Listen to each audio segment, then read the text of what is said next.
नगरवासियांची तहान या कृष्णा नळ पाणी पुरवठ्यामुळेच भागते। पण अनेक वेळा जलवाहिनीला गळती लागत असल्याने पाणी पुरवठ्यामध्ये व्यत्यय येत होता। ही संपूर्ण जलवाहिनी बदलण्याची योजना आखून शासनाकडून प्रकाश अण्णा आवाडे आणि राहुल आवाडे यांनी 21 कोटीचा निधी आणला। आता ही जलवाहिनी शेवटच्या टप्प्यात असून शहराला सुरळीत पाणी पुरवठा होण्यास काहीही अडचण होणार नाही। इचलकरंजीकरांचा महत्त्वाचा प्रश्न म्हणजे पिण्याचे पाणी। स्वच्छ, शुद्ध व निर्मळ पाणी पिण्यासाठी प्रकाश अण्णा आवाडे आणि राहुल आवाडे यांनी 100 पेयजल प्रकल्पासाठी 4 कोटी रुपये मंजूर करून आणले। लवकरच हे पाणी सर्वांना मिळणार आहे आणि त्याचबरोबर पाण्याची कमतरता पडू नये म्हणून बंद पडलेले 150 पेक्षा जास्त बोरवेल स्वतःच्या खर्चाने सगळे बोरवेल चालू केले आहेत आणि काही भागात तर नवीन बोर मारून दिले आहेत।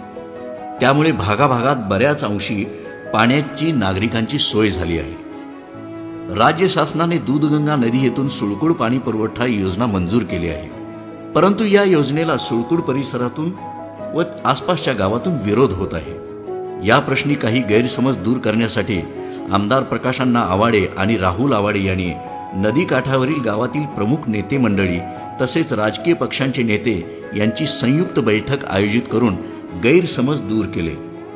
त्यानंतर महाराष्ट्राचे मुख्यमंत्री आणि दोन्ही उपमुख्यमंत्री यांनी इचलकरंजीच्या पाणी प्रश्नात लक्ष घालून न्याय देण्याची मान्य केले। लवकरच ही बैठक घेऊन हा प्रश्न कायमस्वरूपी सोडू असेही त्यांनी आश्वासन दिले।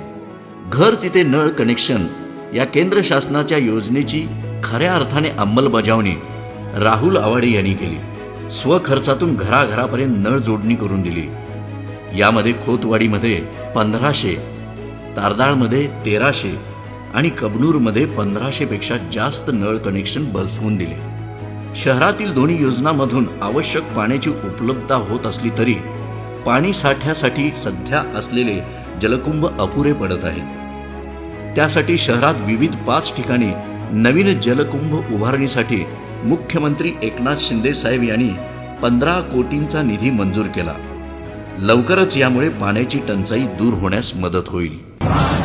एकमेव पक्ष श्रेष्ठ, एकमेव तत्व